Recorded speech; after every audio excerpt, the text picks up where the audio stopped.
Happy Labor Day to everyone out there. Welcome to another episode of Business Talks. I'm your host, Chawanne Burns, and thank you for tuning in this lovely Sunday evening.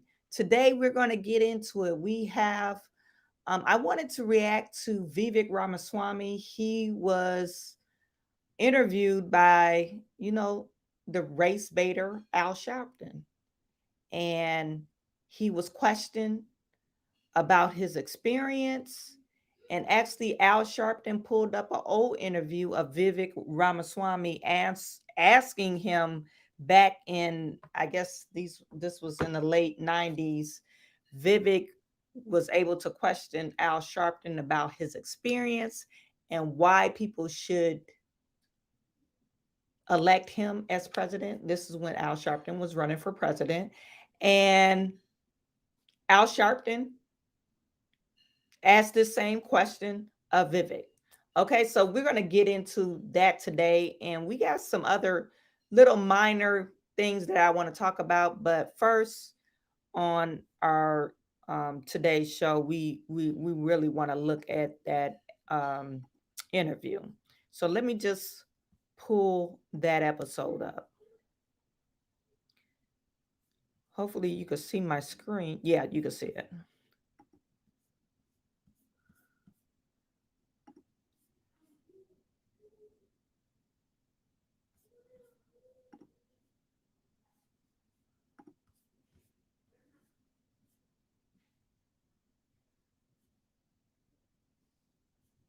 Okay, this is it. I believe the full.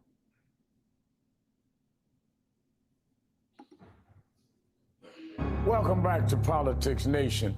According to a brand new Wall Street Journal poll out today that was conducted entirely after the first Republican presidential debate and mostly after the release of Donald Trump's Fulton County mugshot, the former president holds a whopping 46-point lead over Florida Governor Ron DeSantis among GOP primary voters, 59 to 13%.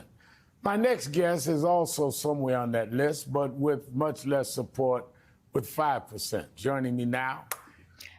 Now, this is from the Wall Street Journal. I don't know if this is correct. I thought Vivek was right behind Ron DeSantis. I didn't know Nikki Haley gained any percentage. I thought she decreased in her percentage, but this is the Wall Street Journal. This is a poll. They're saying 600 Republican primary voters. So this is a poll of 600 people, of primary voters. If that's a good representation of what we see right here. So I'm not for sure, not to stick up for Vivek Ramaswamy. For some reason, I thought he was higher than that, and certainly higher than Nikki Haley. Okay, but we're moving forward. Is 2024 presidential candidate Vivek Ramaswamy. First of all, thank you for being here and engaging us in this conversation. I want to start with comments you made repeatedly now, referring to Massachusetts Congresswoman Ayanna Pressley and author Ibram Kendi as, quote, grand wizards of the modern KKK. Now, I understand you differ with both of them politically and probably with me. But as a graduate of Harvard and Yale universities, I believe you must be aware the Ku Klux Klan is not a political party. It's a terrorist organization. Historians view the Klan as the driving force behind lynchings of blacks in the American South, more than 4,000 people murdered from 1877 to 1950. And the group is linked to numerous other acts of racial violence continuing through the civil rights movement to the present day. You're running to be the leader of the free world, so your choice of words matter. Have you taken any time to reflect upon the possibility that comparing your political rivals to murderous terrorists might put their lives in danger at a time when hate crimes are on the rise? Or do you just don't care? So Reverend Sharpton, I don't look at the world through political parties. Frankly, it's good to see it's been 20 years since we last spoke. And part of the reason that I came to that event 20 years ago My bad. I don't know why it cut off like that.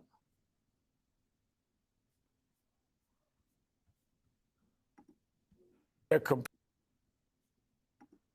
they're comparing your political rivals to murderous terrorists might put their lives in danger at a time when hate crimes are on the rise?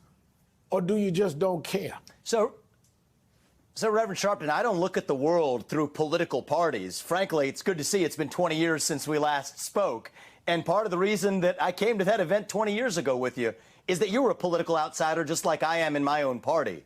But let me talk about the issue you're actually asking about, which is that, you know, what's toxic about that old worldview of organizations like the KKK, which have been a god-awful stain on our national history, is that they say that your skin color determines what you're allowed to say, what you're allowed to think. To say you have to shut up, sit down, and do as you're told because you're black or brown-skinned. Well, you know what Ayanna Pressley said much more recently is that we don't want any more black faces that don't want to be a black voice. We don't want any more brown faces that don't want to be a brown voice. And so, yes, I do think there are echoes of a historical ugly racism in this country now showing up in new clothing. To say we and don't what I want to lead us to as the next president just a second. is a To say united that we nation do not want where we black don't actually voices, judge each other on the color of our to skin. say that is not going with sheets and burning crosses and lynching people. If she said something you disagree but with, the point I'm making, you cannot equate. Look, Al Sharpton, you can't equate what a white supremacy group says to what a black supremacy group says. You can't equate it. You're saying you can't equate it. You can't equate those two, because just because it's on black people, that doesn't mean that's the only racism that exists. Let me repeat that.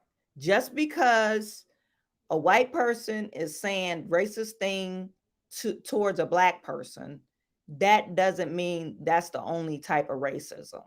And I'm sick of tired of hearing this, people like Al Sharpton thinking it's one-sided. Racism is one-sided, and it's not. We need to get out of that. Racism could be all different ways. It doesn't matter. It could be all different ways. So the narrative that he's painting that, oh, a black person can't be racist, because that's basically what he's saying. A black person can't be racist is totally ludicrous. And we know that is not true. Grand Wizard of the Ku Klux Klan with somebody saying something that you think is a little controversial or a little too far. Some of our relatives were terrorized by the Ku Klux Klan. I'm trying. Yeah, okay, Al Sharpton, I give that to you because you're an older gentleman. Maybe you encountered the Ku Klux Klan because you're older. But we're talking about Vivek. Most people that's living in America probably haven't encountered the Ku Klux Klan. Now, if you say they encounter some type of racism, maybe so. I remember back when I was going into kindergarten, got on the bus, and some kid hit me with his book bag and called me the N-word with the ER.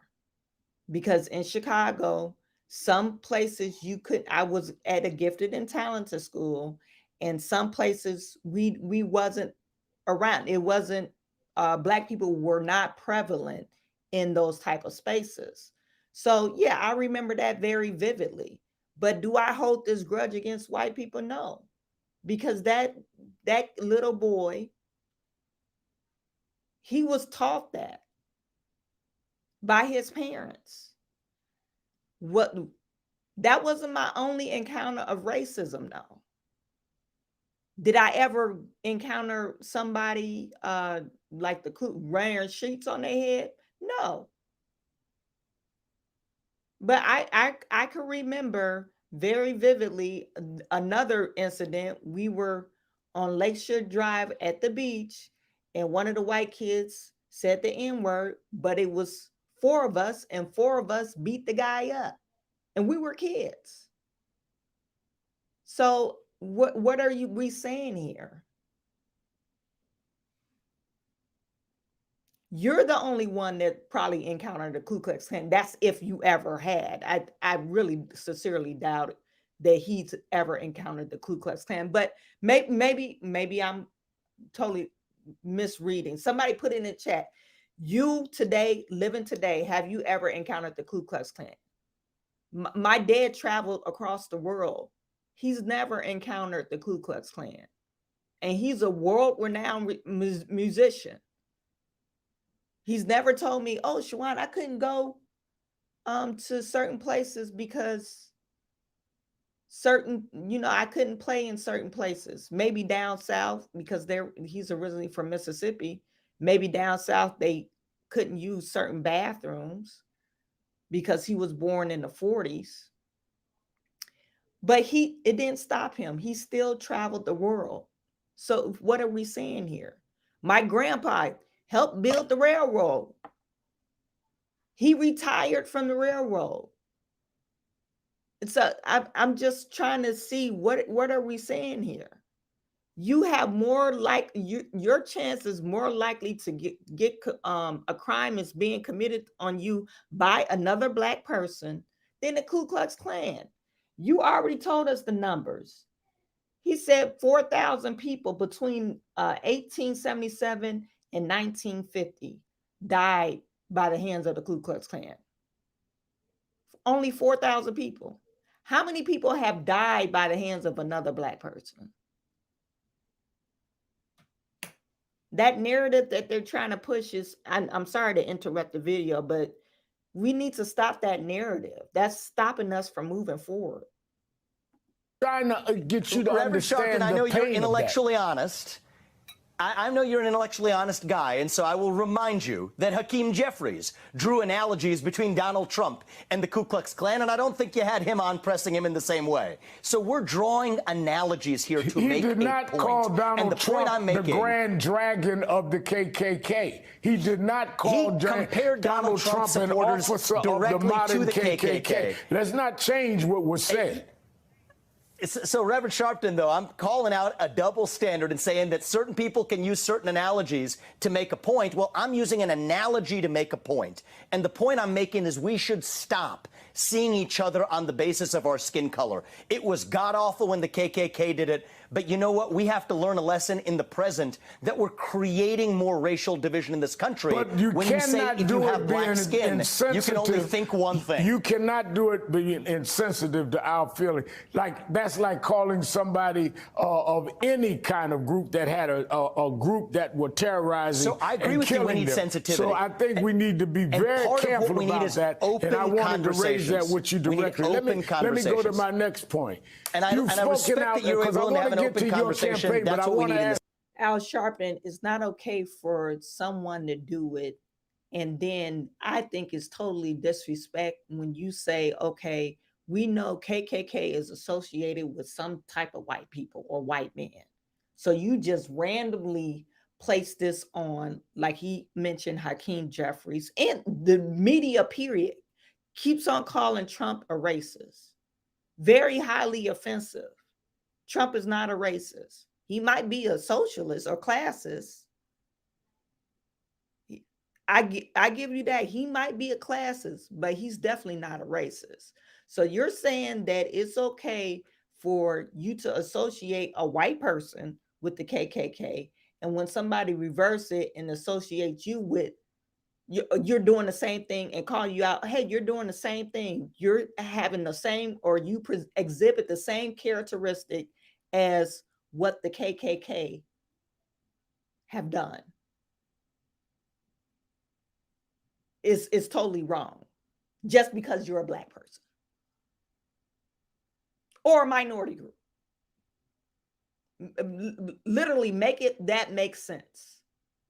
It's okay for, and it's like I said, me, if I was a white man and somebody said, oh, you're a racist and you're associated with the KKK or whatever, and if I'm not truly in my heart, I would be totally offended and mortified by that. Because now it's so easily for you to paint a white person as a racist. So what's wrong with someone associating you? Hey, you exhibit the same qualities that you're talking about me. They associated Trump. Oh, he does the same thing like Hitler. Hitler did the same thing. You guys go back and look at when Trump was in office. They called him, hey, he's trying to have that authoritarianism, communism, the leader of China, or no, North Korea or South Korea. They associated him with that guy and Hitler. And if you're not those things, why wouldn't you be offended? But you think because, oh, this guy is so far rich or whatever, he's not in your realm. Oh, he doesn't have feelings. He doesn't matter. To me, it's totally ludicrous. Ask you a couple of questions. And one thing, you know, if you talked, you mentioned we talked 20 years ago, and I'm going to get to that, but you should have known 20 years ago. You're not going to out-talk me, so let me ask my question. I'll let you talk, then I'll go back to the next Goes both point. ways, yeah. All right. You've spoken out against affirmative action and diversity programs, even though it is a reporting in Axios and elsewhere have produced evidence your own former company has been involved in various DEI and ESG initiatives. Your own companies, DEI, diversity. I would hope we can agree that historically many communities of color have not enjoyed the same socio-economic benefits as white Americans. And many of those disparities persist to this day. What specifically would you do as president to address that problem, keeping in mind your own company got diversity business? Yeah, so I want to be very clear about that. After I stepped down as CEO, precisely to speak my mind freely, the company that I founded went the direction of most companies in corporate America. And I disagree with that decision. But you're asking a more important question about what are we going to do to ensure equality of opportunity in this country. You're right. We have been an imperfect nation. I've always said it. But we aspire towards perfection. How do we go that next step? I want to make sure kids aren't trapped in the ghetto of a zip code that they happen to be born in. To the contrary, I think every parent deserves to have the opportunity to send their kids to the best possible school. That's why I favor radical school choice in this country. I think it's a mystery, Reverend Sharpton. The very people who will wax eloquent about systemic racism are also the ones who are opposed to educational mobility. That's why I've said shut down the U.S. Department of Education. Use that $80 billion. Put it in the hands of parents so they can actually send their kids to that best possible school they can. That's the actual civil rights issue of our time. So I stand for solutions. I stand for equality of opportunity. But I reject race-based quota systems. I did not go to Harvard. Look, Al Sharpton, we know you didn't go to Harvard. You don't need to keep on repeating that. But let the man answer his question. Let him finish his thought. Why can't you just do that? You worse than that Tesla and Figaro because you don't agree with them. Excellent. Respond to your question, but you don't agree with them, but you're going to cut him off. Let's see where he's going with this. But I know when a question is not answered. I did not ask you about education. I asked you about diversity in business. I asked you about a company you headed getting DEI. How do we deal with here's what I'm against. Wait a minute. Let me ask the question again. How do we deal with the economic disparity? Al Sharpton, I know you're not that slow.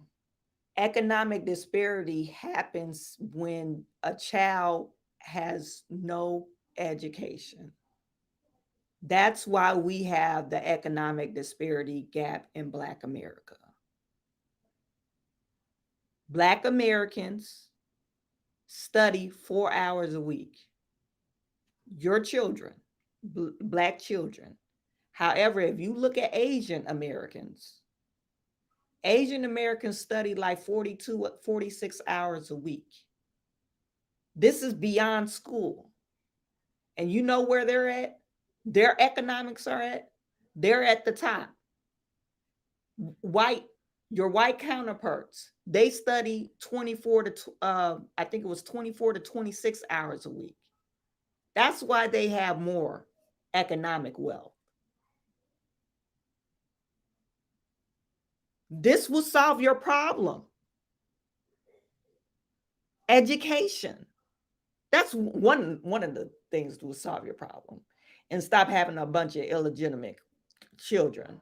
That's another, just bring back the family structure. That's another. I don't know if he's going to say that, but that will solve another problem.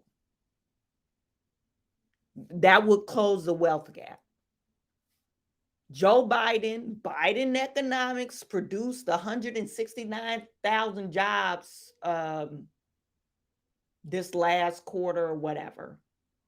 This last month, they're bragging about it.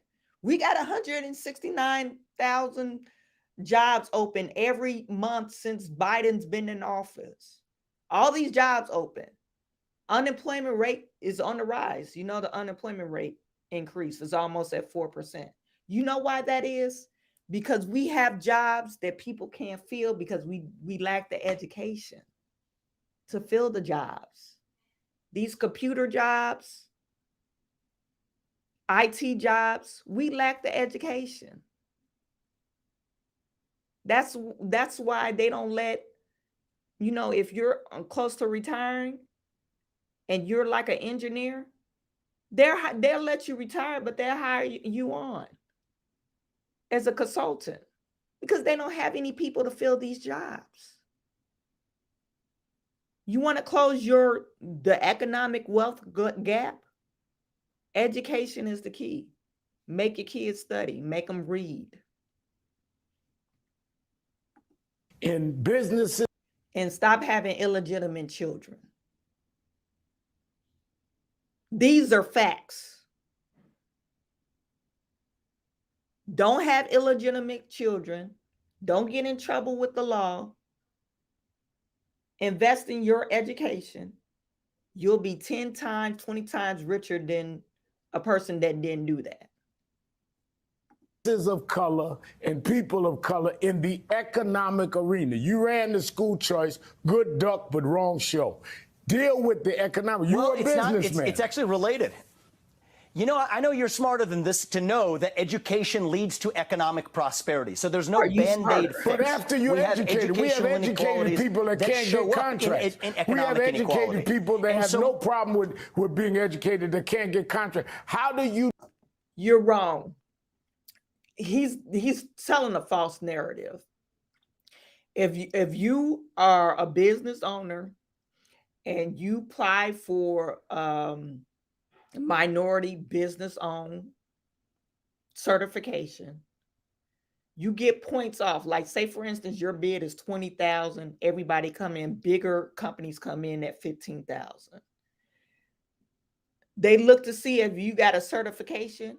You get points off. So you can't actually put a bid in higher because the government would look at your contract. Oh, this is certification. This is a set aside contract for women business owned, minority business owned, VA owned type contracts. I know that for a fact. So he's lying on this. Plenty of the people that I work with get in my business consultant company, plenty of people that I work with, minority business owned, get plenty of contracts from the government. So what is he saying here? You have a president of Harvard that's Black.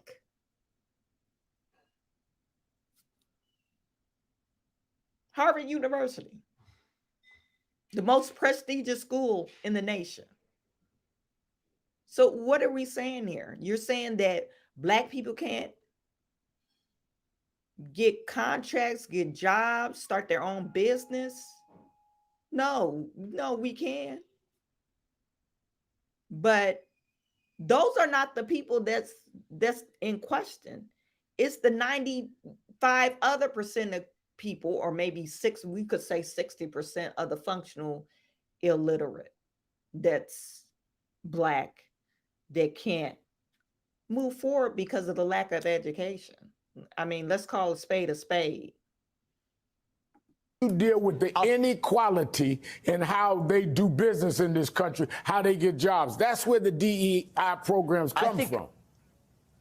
So I understand where they come from. I'm against it because it causes us to see one another on the basis of our skin color. I can tell you from personal experience, I have hired, both in businesses I've founded, even in this campaign, people who are Black executives who have, I think, been unfairly judged. I put them in those positions because of merit. Other people at the companies and otherwise have seen those people as getting that position because of racial quota systems. All right. That is wrong, no matter whether you're Black or white. Many of I think them we were need to go back to because colorblind meritocracy. That's what we need in this country. Well, that's how I've led the companies I've built. There were many, that's how I will lead this country. You know that many of them were barred and had the merit. But since you talked about experience, I need to show you this tape. Yeah. Back in 2003, when I ran for president, and you were there to ask me a question at a forum I was doing at Harvard University.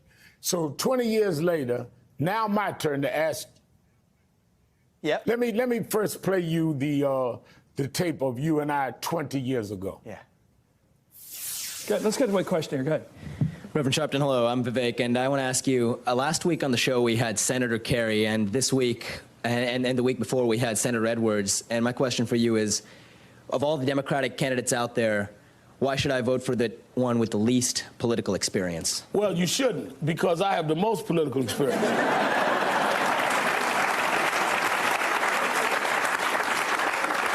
I got involved in the political movement when I was 12 years old.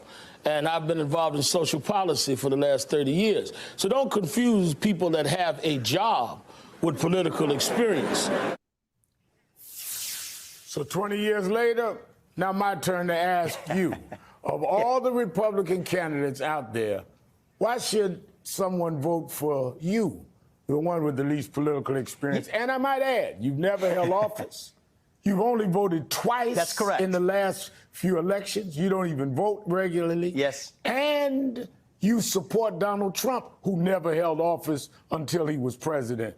Well, you putting a different standard on me, but I won't even make the racial application there. Why should we vote for you? Listen, at the age of 18, I think you persuaded me on that one, that political experience is not the same as holding office. To tell you the truth, the reason I came out there and I was intrigued. Can I put out right-wing press that Sharpton converted a young, well, I don't want to take credit for to believe outside of political experience, you know, I'm going to tell you the truth. One of the things, I'll even give you one more for you, okay? You were the only anti-war candidate back then. I was against the Iraq War. As I recall, you were the only anti-war candidate in either party. Well, guess what? Tables turn now. I'm the only true anti-war candidate in either political party now when it comes to Ukraine. I believe in America First policies. I think this Ukraine war does not advance American interests. I was the only person with the courage to say that on the Republican debate stage last week. The real war I would take on is the war against the administrative state, the shadow government here at home. I think the people who we elect to run the government, once again, ought to be the people who actually run the government, not the cancerous bureaucrats in Washington, D.C. I'll have a 75% headcount reduction for all of the people who weren't elected in Washington, D.C. So this is a very different vision than you hear amongst traditional Democrats, for sure, but even traditional Republicans. I want to shut down the administrative state. I want to declare independence from China. I want to grow our economy by drilling and fracking and embracing energy. And I want to revive national pride in this country. That's not a Republican idea or a Democratic vision. It is a pro-American vision. But that's what I stand for. It's why I'm in this race. I would take issue that when I opposed the war in Iraq and going for weapons of mass destruction that wasn't there, so I ended up being right, you can't compare that to the United States supporting Ukraine defending itself against Russia. So that's Look, I think there's a myth that Ukraine's actually, I think I was against the Iraq war then, but I'm consistent now. Ukraine is not some democracy that we've now painted it to be. I think this is a regime that really has some serious flaws as well. Ukraine is in So I think I respectfully disagree with you. strategic place where I we have respectfully disagree allies that and I do not NATO think surrounded. that- But all right, we can agree to disagree on Ukraine that. is Let not me a go to NATO this ally, issue then. And Ukraine is not a NATO ally. What are you saying? What is he talking about? Ukraine is Biden's tool. Like, let's call a spade a spade. Why are we even dealing with Ukraine? Hunter Biden. Like, what are we saying here? This is the reason why we're dealing with Ukraine, because of Hunter Biden. Can anyone put a one in the chat? Before Hunter Biden and Biden came along, did you even know where Ukraine was on the map? Like, for real. I'm being facetious, but for real. Did we really know Ukraine until Hunter Biden and Biden came along? And Ukraine doesn't advance U.S. interests. So that's one of the things that's distinctive about my views. We disagree respectfully on that. Now, NBC is reporting that you were once a recipient of a fellowship for immigrants and children of immigrants from the Soros Foundation. You were awarded the fellowship in 2011 to support your studies at Yale Law School. And the issue is that you, the child of Indian immigrants, are now accusing some immigrants of carrying out an invasion of the United States. And that as president, you would make it more difficult for children of immigrants born here to participate in the political process. The floor is yours to explain how you enjoyed from it, that you Sharpton convinced you could run for president, Soros helped you through college. Explain all of this. Come on. So you know what's really... Look at his face. Explain all this. I got you now. That's his face. Look at Al Sharpton's face. I got you now, buddy. I got you now.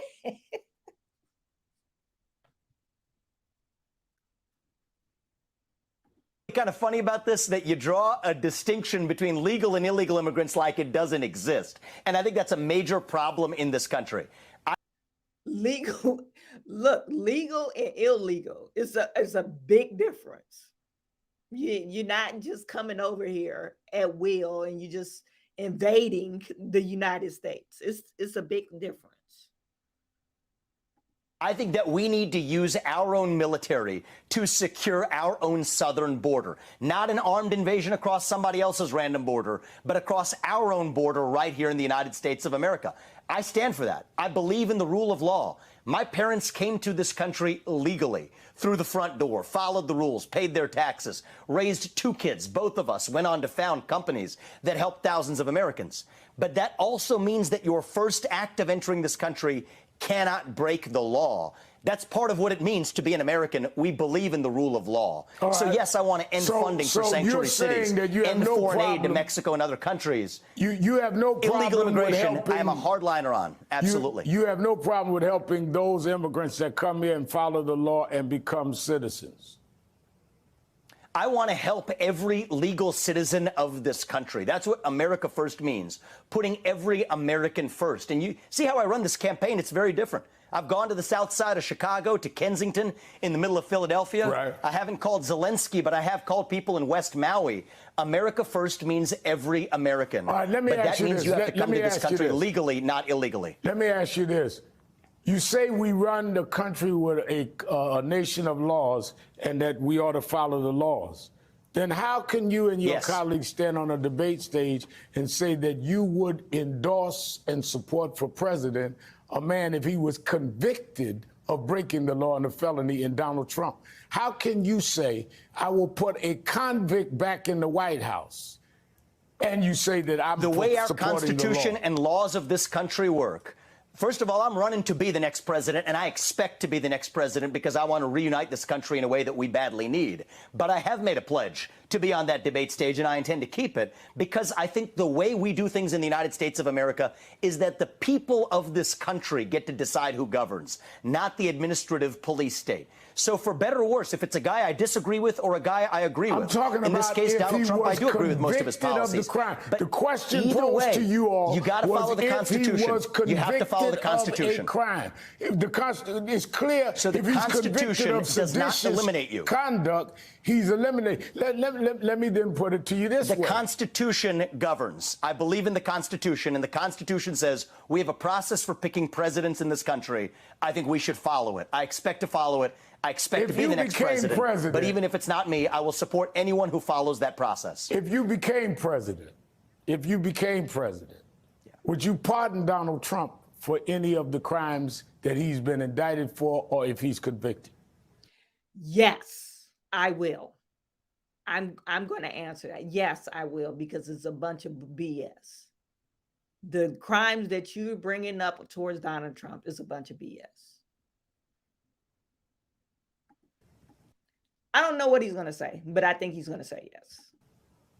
On the current facts that we have, he is one of many people that I have identified as someone I would pardon, because I do not think that this sets a good precedent for our country, where a party in power uses police force to indict its political opponents in the middle of an election. There are Democrats on that list. Wait a minute. You've got 19 people indicted. They're not running all of them. But even before you've heard the evidence, before the trials, you're saying that you would prejudge what is going to come out. And shut up, Al Sharpton. Now you're like reaching.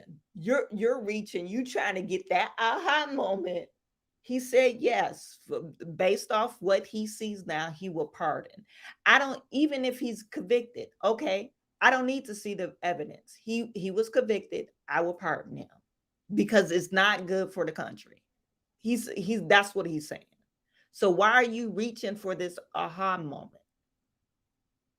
And just because you said he did a crime, we all know that Joe Biden is using his political power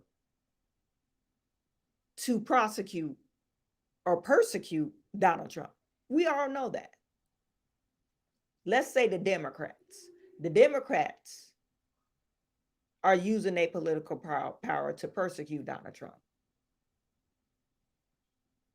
And it's unconstitutional. And commit to pardoning them. That's not correct. You claim that's not correct. I've actually been very clear on this, Reverend. Assuming that the prosecution's statement of the facts in the indictment is the worst version of the facts, then yes, I would. So I waited till I read the indictments cover to cover. In 99% of prosecutions, you and any lawyer will also know this. That's the worst statement of the facts you're going to get for the defense. But it's not all that's going to come out of trial. You and I know that. That's not all that's going to come out of trial. So what I said is assuming, well, I was very clear at the time. I said I've read the indictment, and assuming these are the worst facts, then yes, on these facts, I will pardon Trump. Just as, by the way, I've said I would pardon Julian Assange, who, by my best guess, has very different politics than I do. Because, again, we applied a different standard to Julian Assange. Because when you talk about the law, you've also said that, I remember there was the big argument about you saying that people having the right to guns had something to do with slavery. When the Second Amendment was in 1791, slavery didn't end until 1865. I mean, you're very, very... Well, I can actually share with you something about this. Chief Justice Taney, and you and I probably have some common ground here. In the Dred Scott case, which said that black people could not be citizens in the U.S., shamefully, the Chief Justice of the Supreme Court gave his argument for why. He said it would allow black people to own guns in this country. That is shameful. Yes, it is part of our history. But just because some people may be for gun control today, we can't sweep that under the rug. They didn't do the Second Amendment to help. Blacks couldn't get guns and fight. There were no, they were not fighting to give blacks guns. And when Taney said that, clearly, so literally, that was the justification in the Dred Scott case for why black people couldn't be citizens. Dred Scott and the first decision was not in laws 1791, by the way. But one last thing. It was before the Civil War, as you well know. And I think that we should confront our history and have an open and honest debate about it. That's what makes us stronger as a country. until the 13th We gotta Amendment, we acknowledge couldn't our vote or history have and the army. confront it. Let me ask you one last question. We're out of time. And that's how we unite this country. One thing we have in common with Trump is you've been criticized for trafficking in conspiracy theories. So here goes, do you believe, let me ask you this, because you and Trump have both been accused of trafficking conspiracy theories. Do you believe Barack Obama was born in the United States, and do you think it was appropriate for Trump to suggest to otherwise, even as evidence mounted, that the claim was a lie? I think I have every reason to believe Obama was born in the U.S., and I have never brought up that issue, and I have no idea why we're actually discussing that. But what I have talked about is, for example, Saudi Arabia was absolutely involved in 9/11, despite the fact that our government refused to acknowledge it. That COVID-19 did originate in a lab in China, despite the fact that our government called that a conspiracy theory. That we still haven't seen the transgender shooter manifesto out of Nashville. So those aren't conspiracy Donald theories. Trump Those are conspiracy. Are you guys seeing what he's doing for his constituents? The people that's watching this, of course, they're super liberal. Okay, so they're watching Al Sharpton. Anything, and more likely 99.9% people that's watching this show loves Obama. I've been listening to Vivek since he's been running. He's never mentioned Obama that I've known. So I don't know why he's trying to say anything about Obama, but he's trying to get that aha moment. Look, he's saying bad stuff about Obama. So we could just, we don't want you voting for him at all, because Vivek Ramaswamy is very persuasive. He could get some people from the left voting for him. A lot of younger people are starting to pay attention to Vivek.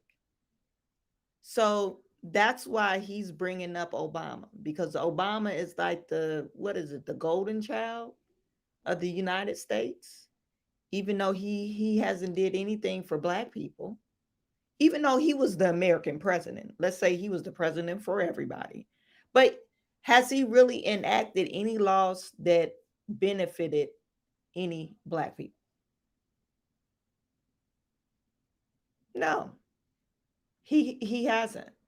So, but that's Americans, the liberals' golden child, Obama. I called him the Manchurian candidate. I don't know how true that is. That might be Joe Biden now, but Barack Obama, if you say anything bad about Barack, you're off the list. So that's what he's trying to get, that aha moment again. Realities. That's what matters. Barack Obama was born in Kenya. He's a man that you said was the best president this century. Should he have continued trafficking the Kenya lie about Barack Obama? Look, I will say, as a presidential candidate before he ran for president, I think he made absolutely the right decision to say that that was a ridiculous theory. Barack Obama was born in the United States. And frankly, I don't think we should dignify the things that aren't true versus talking about the hard things that were labeled conspiracy theories, but that are true now. So I actually believe in truth over theory. I'm tied to facts. All right. Well, you certainly came, and you knew I was going to fight it out with you, and you stood up. Did about 3 or 4 ducks, threw a couple. We'll do this again. Thank you, 2024 presidential candidate Vivek Ramaswamy. Al Sharpton need to quit. He needs to quit. Al Sharpton act like he owned this interview. No, you didn't. You didn't let the man talk, number one. It's like you asking him a question. You're not intellectually sound to get where he's going with the answer. So you're saying he's not answering the question, but I think he did very well on this interview. Too bad for Al Sharpton. He was trying to get a hot moment with Vivek, and he wasn't able to. So that interview, like,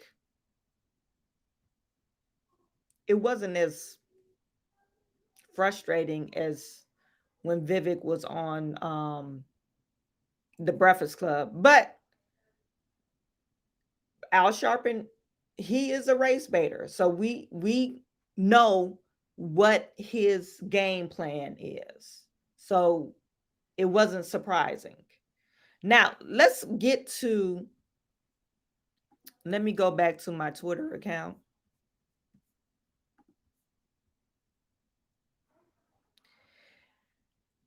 This is Royce White. He found the video. Okay, so you know COVID is starting to rear its ugly head, and they starting to have mask mandates. I guess it's in California somewhere. They're having mask mandates. Some maybe New York. These are the more liberal places. And Royce White, this came across my stream. I don't know what this man name is, but he was telling Joe Biden F around and find out, because he is not about to take no shot. He don't care. You're not about to pressure him, pressure his kids or his family to take a shot. So in this caption, it says, "This is my type of guy. F Joe Biden. F any forced masks, lockdowns, or jabs regarding COVID. I completely agree. A lot of Republicans are too soft on this matter. This is a freedom movement in this country bubbling up that does not see color and will not bend the knee. We're not going to bend the knee to be forced in our house to take some medicine we don't need to take, to get ostracized in the community because you think COVID-19 is out to get you." And so I want you guys to listen to his message. It's 5 minutes long, but Bitch, this is not a... he's speaking the truth.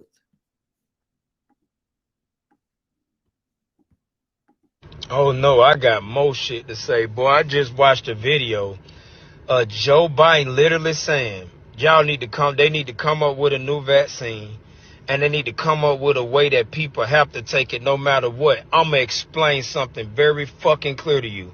And I'm sure a lot of people feel like this. The only difference is I got the fucking balls to say it. And I don't give a flying damn or fuck where this video goes. But I promise you, I was born free. And I will be damned if you make something to where I gotta take it. If you want to fuck around and find out the fastest way you can, do that shit. I'm going to tell you that right now, bitch. Do that shit. If the Democrat Party and the Joe Biden administration, I'm motherfucking serious right now. This ain't no threat. This ain't no nothing. This is a fucking promise. If you think for 1 second you're gonna force me to take any fucking thing that you tell me to do, I will fuck you up, homie. You and whatever motherfucking army you send in the process. He's real mad about it.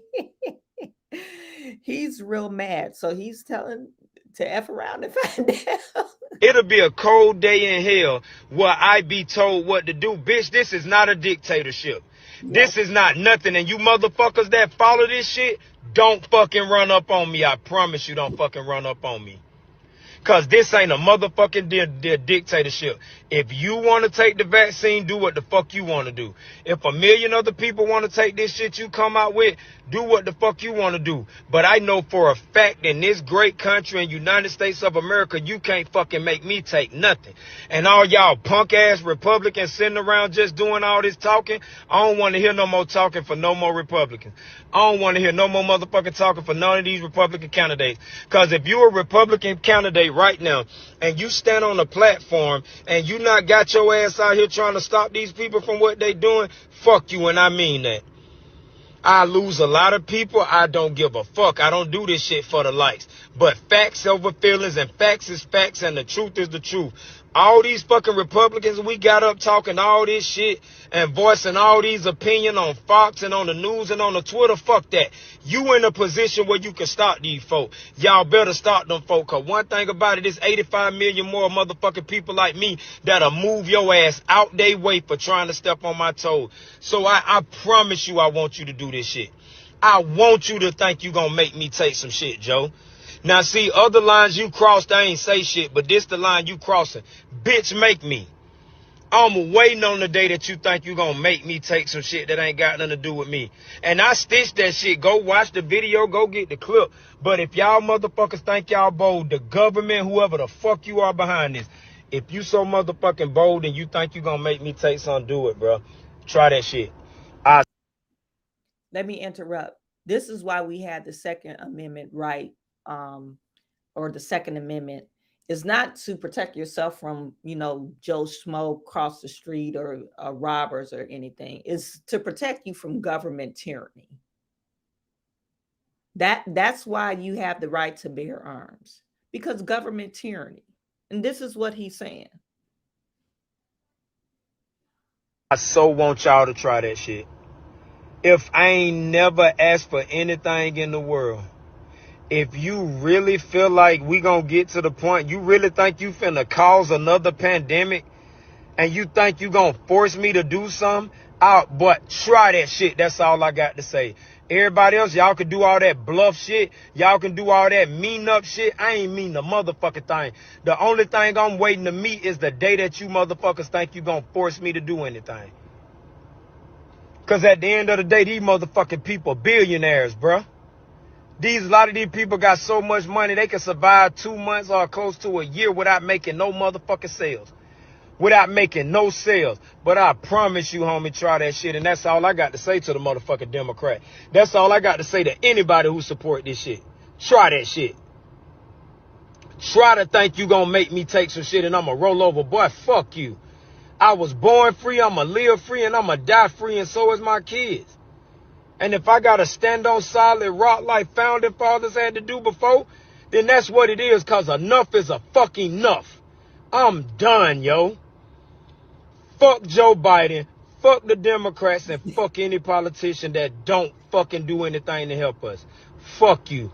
But it'll be a cold day in hell for you make me take anything. So at the end of the day, I'm willing to die about this shit. I'm willing to die about my freedom. I'm willing to die about my medical independence. I'm willing to die about everything except, boy, I won't be a motherfucking slave and you won't force me to do nothing. And I'm standing 10 toes on that shit, bitch. So all I got to say to you in that video, try that shit and fuck around and find out. I mean, you can't get mad at that video. I think his passion speaks for itself. His passion speaks for itself. I'm laughing about it, but his passion speaks for itself. You shouldn't. The government has no right to force you to do anything. This is a democracy. This is called free will, a democracy. Hey, we're obeying the laws of the land, but taking the vaccine is not a law. But the Democrats is trying to make it a law. I wouldn't be surprised if Joe Biden tried to sign an executive order. A lot of military men, service people, women and men, was not able to sign on again because they didn't take the vaccine. That's why they're short. Because these vaccine mandates. And when I say, speaking of your Second Amendment right, this is why we have the Second Amendment right. It's not because of your neighbor or some robber or somebody crazy person. Well, it is convenient to have some type of protection, but it's to protect you from government tyranny. That's the purpose of owning a gun. That's the main purpose of owning a gun. Government tyranny. And right now, Democrats are terrorizing the American citizens, especially this vaccine mandate, mass mandate.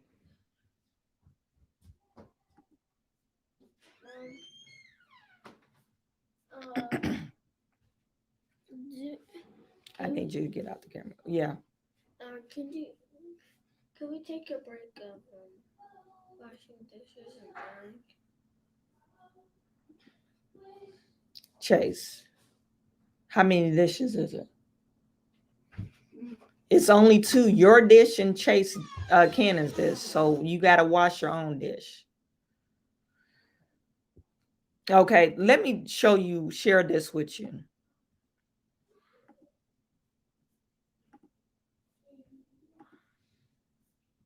This is your president. Wearing this mask. Stay socially distanced. Wash your hands. Keep wearing this mask. Stay socially distanced. Wash your hands. That's what masks have no effectiveness against COVID-19. We already know that. They proved that. But still we have crazy government nut jobs telling us to wear our masks. Why? COVID-19, the effectiveness of the vaccine, you got to get a booster every 4 months. Who's doing it? Put a 1 in the chat. You got a COVID-19 vaccine. No, it's your own personal opinion. But are you staying up with your booster shots? I'm not for or against the vaccine. I think vaccines help with certain things. But however, the COVID-19 vaccine was initiated without the proper testing. The FDA, they didn't even approve it. It was like an emergency type thing. The FDA approved it later on after they initiated the vaccine, manufactured and started injecting people. And you had to sign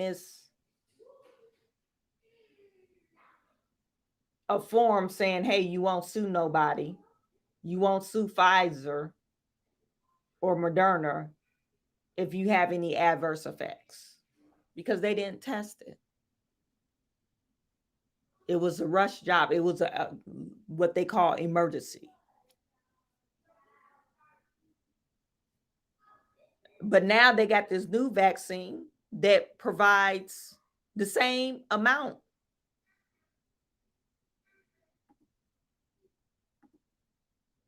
of protection.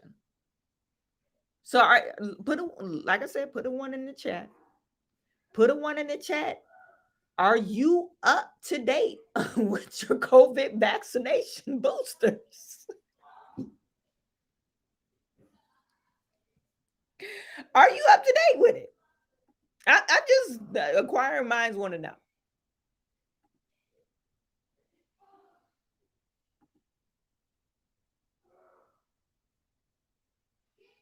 This next thing that's on my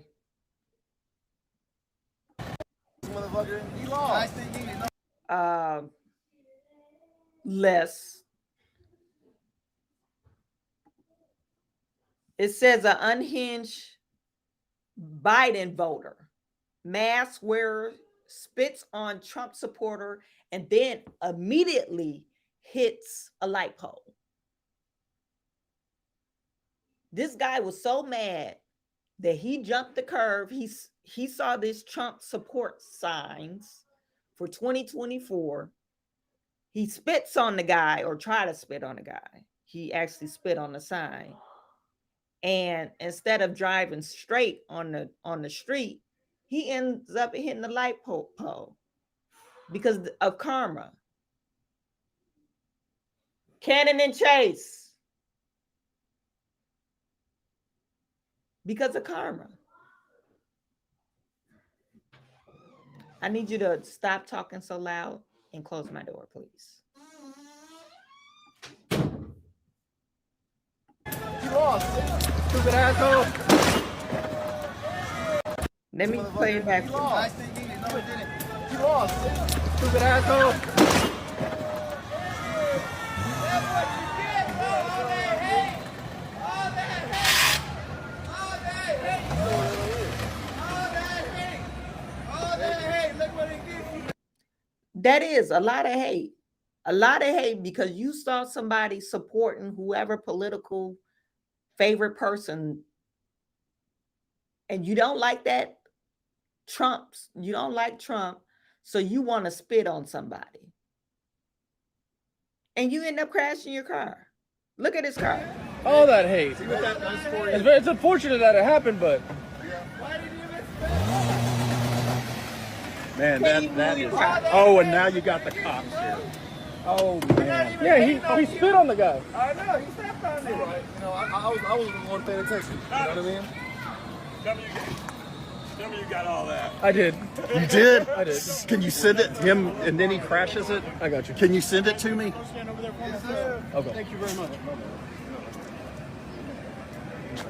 All that hate, bro. No. He spit at the guy. Oh, yeah, I got it. Was that him? No, it wasn't your brother. Oh. No. Wait, he spit on some guy. I saw it, but I didn't get Yeah, he did. Where did he spit on? Who did he spit on? Yeah, on him. He spit on my brother. Yeah. I got it on camera that he spit on him. And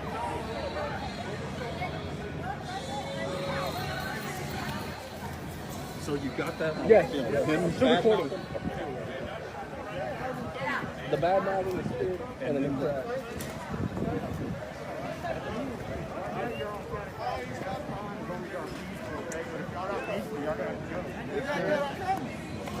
No, I got everything on camera. I got you. I'm making a statement right here for you, okay? Yes, sir. Every weekend y'all come, it's no problem at all. There's no house. You're always great. It's your first time you've got a problem. Now, that don't speak liberal tears.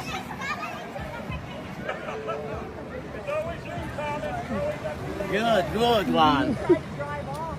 He tried to drive off after he spit on that guy.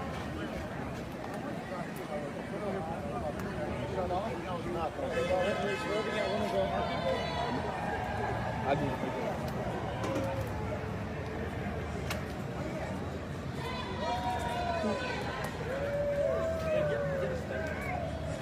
He sat at one of the Trump supporters and then he tried to drive off and crashed into that pole.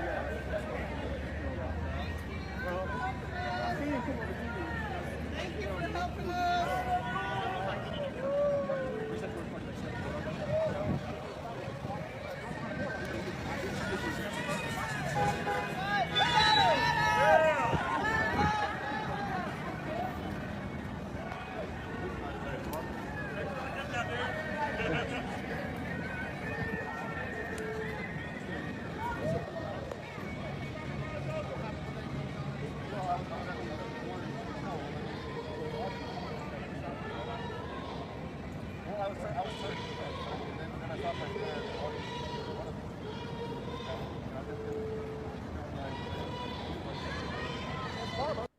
You guys put it in the chat. Let me know if you know this, where this is at. I'm trying to find out where this is at, but apparently they're protesting or just out there doing something.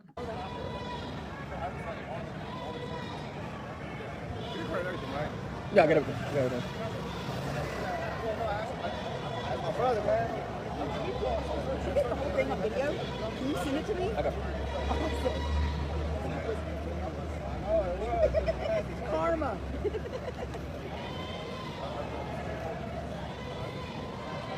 My name's Brooke. I'm a camera. Yeah, I got Facebook. I'll send it to you to Messenger. No, listen, my Facebook's been hacked on election night. okay. My What's my Facebook number? got hacked. 882 Okay. 878 96 Oh, no, don't call me.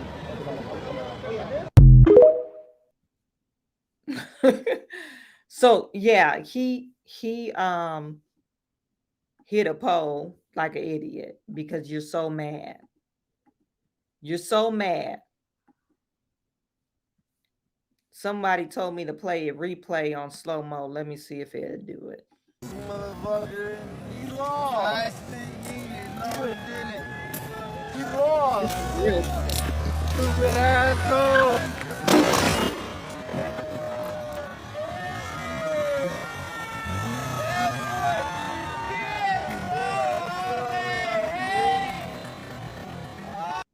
They said, bro, with all that hate, all that hate inside of you, you got so much hate inside of you. You tried to spit on somebody and you ran away and you hit the pole.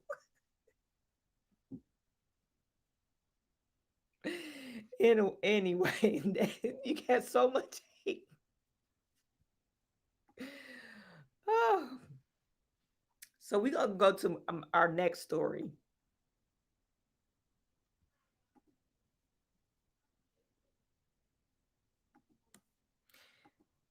I'm going to take you to Chicago.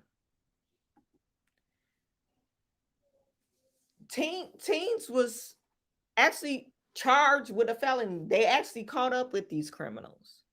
These are teens that went on a robbery spree yesterday in Chicago, robbing people. And they're saying that they're charging them with a felony. Let's see what the Chicago is saying about this.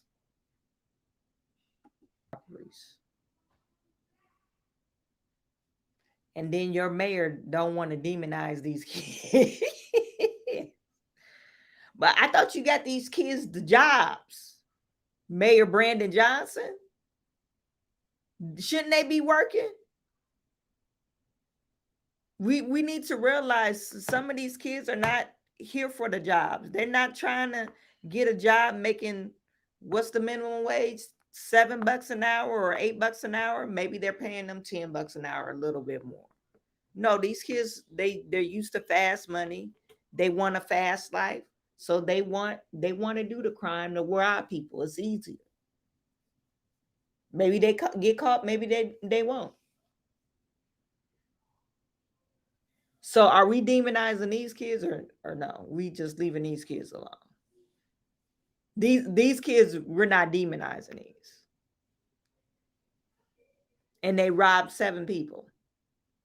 I used to get UTIs all the time, but 11 victims. 11 victims on Saturday, just one day.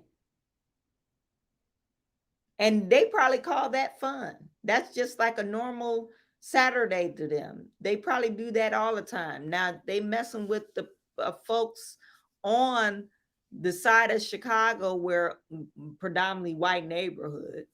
So that's probably why the cops caught them. Now, if it would have happened on the south side or the west side of Chicago, where predominantly blacks live, they probably wouldn't have caught them.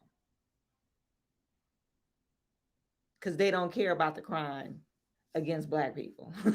It's like, oh, it's a bunch of black folks doing crime against each other. We don't care about that. But the white folks that's living on the west side of Chicago, near Cicero, all that area, and mainly that area is heavy with Italian neighborhood.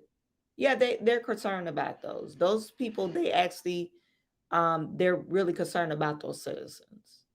So of course they're gonna catch them because you're messing with your taxpaying citizens. Not to say black folks are not taxpaying citizens, but these are the good taxpayer citizens. I mean, what can you say? So a crime was actually solved. Now, are they going to actually charge them with felony charges? Are they going to convict them with felony charges? I doubt it. These are minors. And if they look at their record, if they haven't been arrested before, they'll probably dumb it down. They'll be out on the street doing more crime in a few months. They probably get, oh, don't demonize the kids. You could give them probation, make them do community service, so they'll be out terrorizing some other neighborhood.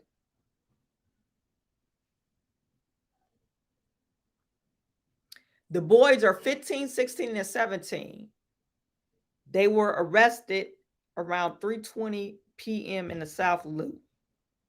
They have 5 separate robberies reported in one day. So they trying to link them to all those robberies. And I guess since it was 11 different victims, that's why they have 11 counts of robbery while armed with the firearm, and 1 count of attempted robbery while armed with the firearm. So the 17-year-old is being charged with 11 counts, the 16-year-old 10 counts, 15-year-old 10 counts.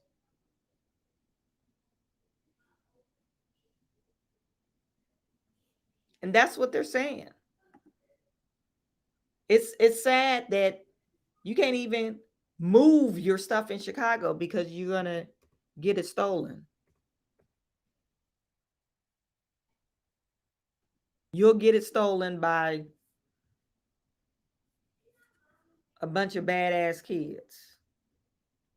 But your mayor will say, Mayor Brandon Johnson, he would say, don't demonize these kids. And we're not saying this is mob action. It was a large gathering. These are large gatherings. Well, this was a small gathering. Not a mob group, a small group. Not a gang. This was a small group of individuals. They put their mind together to rob 11 people. And thank God no injuries happened during these robberies, because it could have went bad, since you never know. Kids probably are trigger happy. No telling what could have happened with that. So thank God nobody got hurt.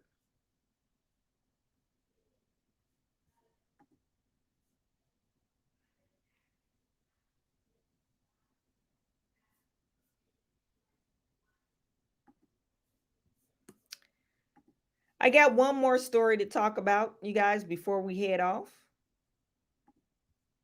Obama appointed judge rules in Trump's favor in election ballot case.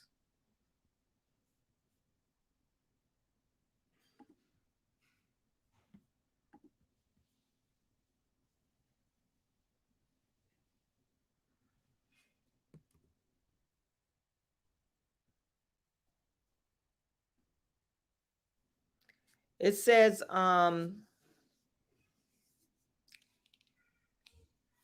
former President Donald Trump, as presidential primaries and general election approach, is getting tense for him because all the stuff that's happening.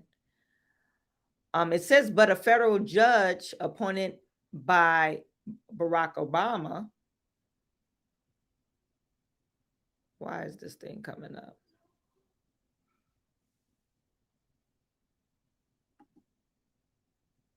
Ruled in Trump's favor in one case. Earlier this week in Florida, attorney filed a challenge to keep up the former president of the state election ballot, citing Section 3 of the 14th Amendment.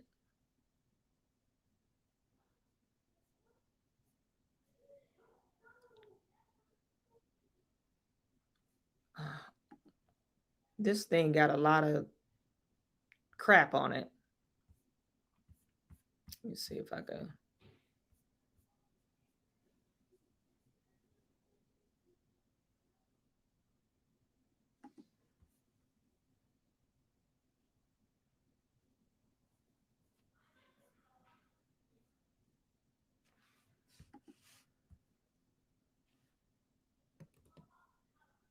I just want to make it smaller.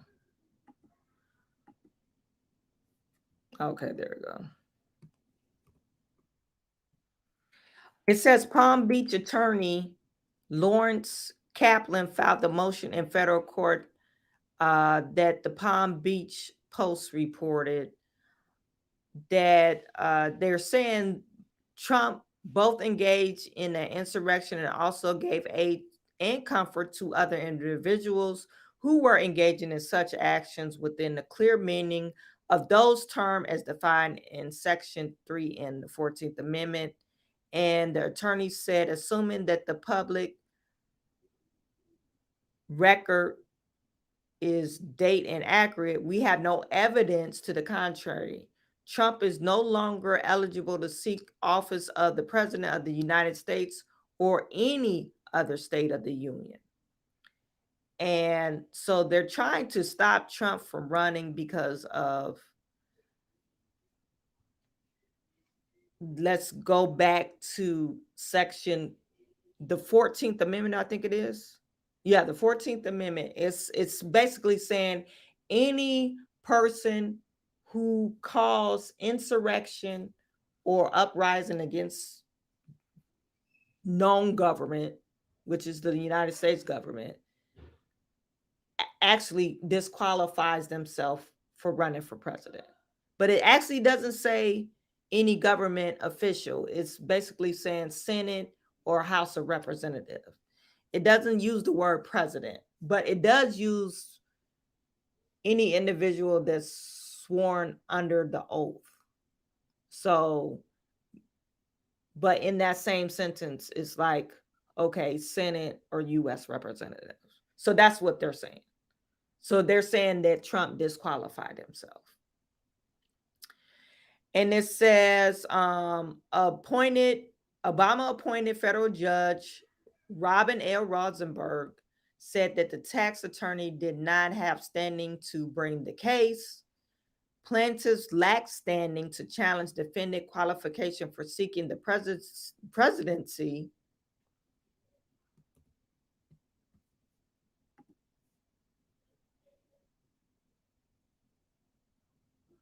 As the injuries alleged are not cognizable and not particular to them, the judge said.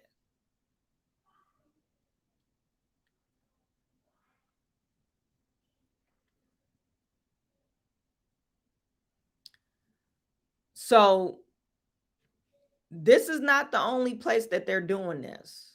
Now, this was in Florida. I've read recently, actually today, that they're trying to do this in other states, trying to bring this 13th Amendment or 14th Amendment up, saying, hey, you caused an insurrection against the government. So you're a sworn officer or duly sworn person of the law or of the federal government, you disqualify yourself. But it actually, the terms actually reads U.S. Senate or House of Representatives. It doesn't say President of the United States. So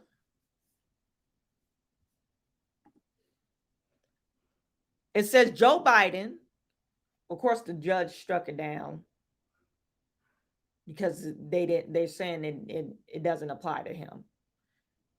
And now this is opinionated. I don't know who's saying this, but Joe Biden, Democrats is in quotes, and the never Trumpers are scared to death because they see polls showing President Trump winning the general election. Stephen Chun said to ABC, or Stephen Chun, the people who are pursuing this absurd conspiracy theory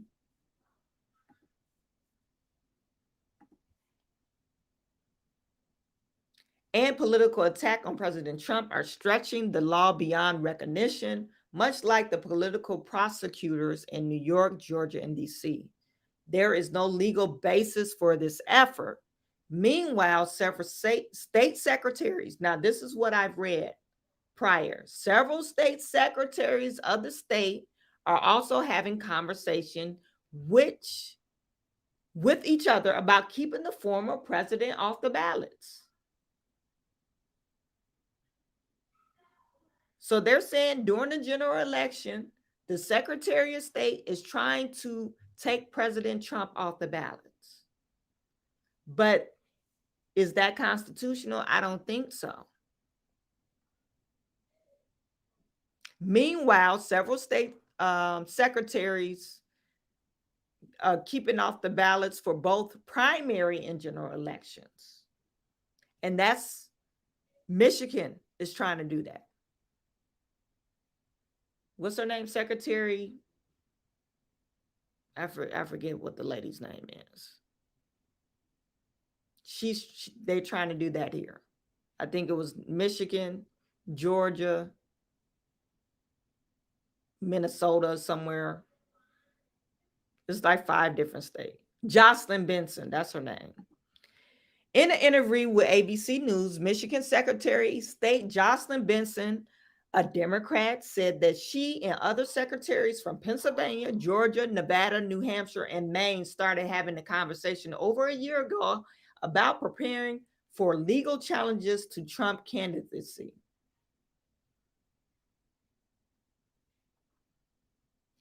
I'm talking every day with my colleagues about this. We're all recognizing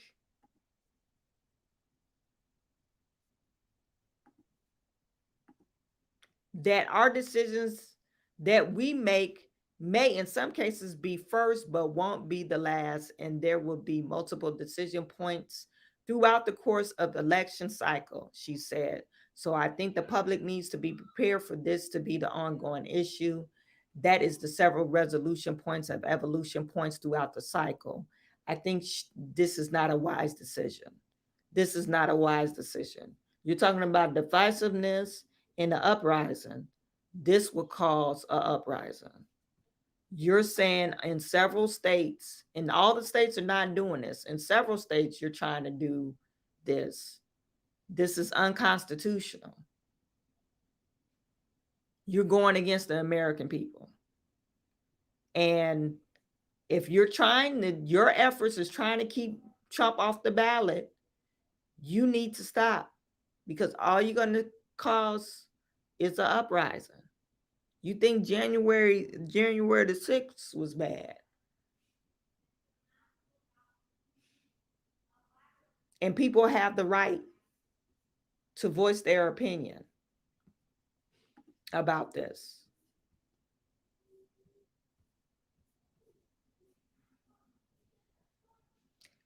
It says ABC News added efforts to keep former President Donald Trump off the 2024 ballot because of the Section 3 14th Amendment are gaining momentum as election officials in key are preparing for or starting to respond to legal challenges to Trump candidacy. The argument is to disqualify Trump for appearing on primary or getting. Why are you so scared? Just let it play out. The American people must speak.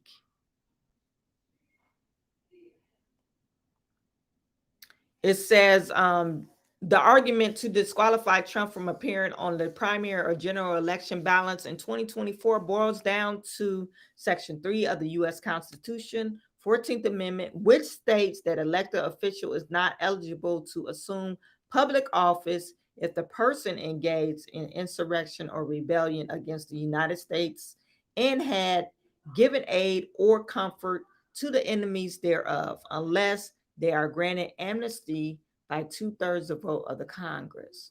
Okay, and they're stating this wrong. I believe I read it had U.S. representative and Senate, but that is neither here nor there. He's innocent till proven guilty. Type of 1 in the chat if you agree. Whether you like Donald Trump or not, you're innocent till proven guilty. That's the way American justice system works.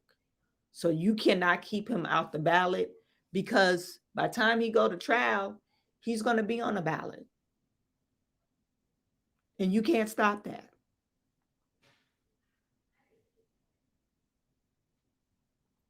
You're trying to make the man guilty before proven. So we need to stop it. And I think it's bad for them to do this. This is bad, especially if you don't have the whole United States saying, hey, we need to take them off the ballot.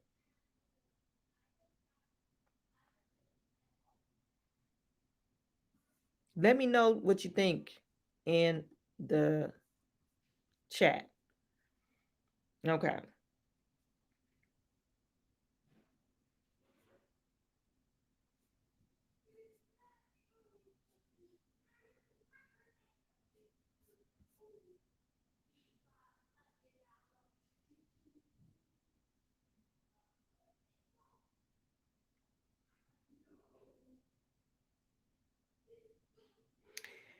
I see what you guys talking about something else in the chat.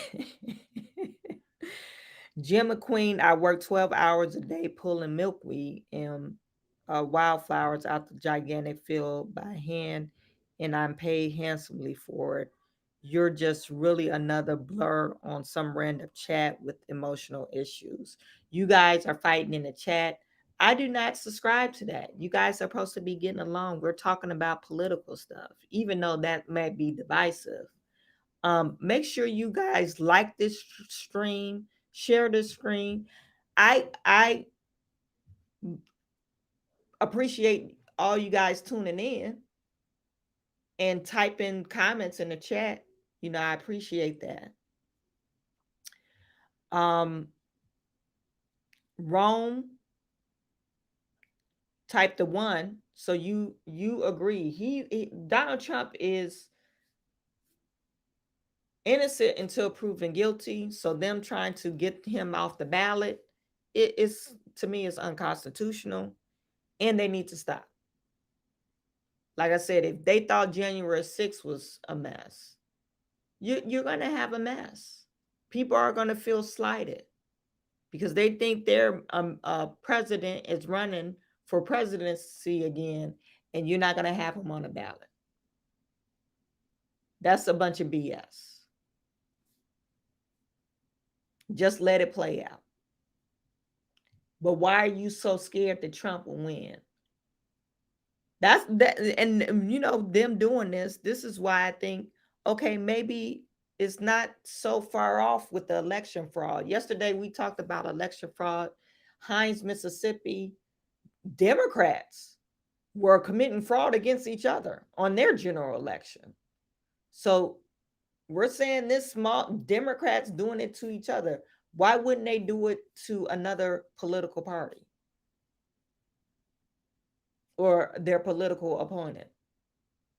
It's not a far reach. So we're saying Donald Trump was saying all this crazy, wild conspiracy theories. Do you really think Joe Biden got 81 million votes? Because they're doing all this to get Trump off the ballot.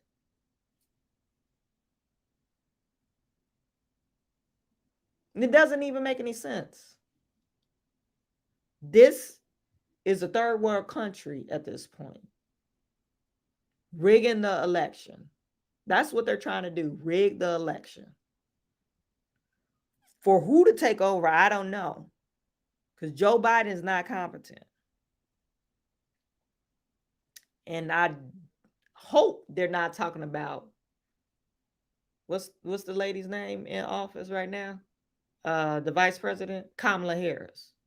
So they need to stop it. Well, that was the end for our stream today. Thank you for tuning in. You guys, make sure you like, subscribe, and share this video. And I will see you tomorrow. I'm doing 30 days of streaming. And so we'll be talking about some type of politics, some type of ratchet stuff. I'll try to mix it up, you know, keep it interesting. So I'll see you tomorrow. Sending all my good to you. I will talk to you soon.